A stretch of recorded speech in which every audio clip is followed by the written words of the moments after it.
कि हम जो ये बालाजी कला उत्सव जो कर रहे हैं उसका एक एम क्या है। हमारा एम एक्चुअली ये है कि हर एक बच्चा अपना पार्टिसिपेशन दे, और इसी कड़ी में हमने ये 3 फेज में किया है। ये तीसरा फेज है, फाइनल फेज। फर्स्ट फेज में हमने कुछ 139 पार्टिसिपेंट्स थे जो मिडिल स्कूल के थे। सेकेंड फेज में हमारे 100 पार्टिसिपेंट्स थे जो हायर क्लास के थे, और ये नन्हे बच्चे जिसमें कि हमारे प्राइमरी, प्री प्राइमरी और हमारा नया स्कूल जो भनपुरी में है उसके टोटल 151 पार्टिसिपेंट्स को आज आप पार्टिसिपेट करते जाएंगे। इनके लिए जोरदार तालियां बजाएं आप सबके साथ।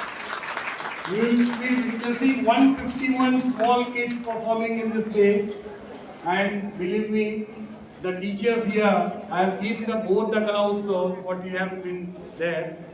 They are much better than any choreographer you have ever seen.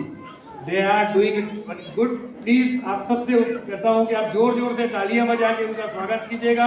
उनके मेहनत को, जो आपके बच्चे परफॉर्म करने वाले उनके पीछे जो मेहनत है टीचर्स का है, उनके लिए मैं बहुत बहुत धन्यवाद करता हूँ जो उन्होंने 2 कार्यक्रमों को बहुत अच्छा सफल बनाया। और मैं उम्मीद करता हूँ कि आज भी बहुत ही प्यारे ढंग से हुए बच्चों को परफॉर्म करवाएंगे।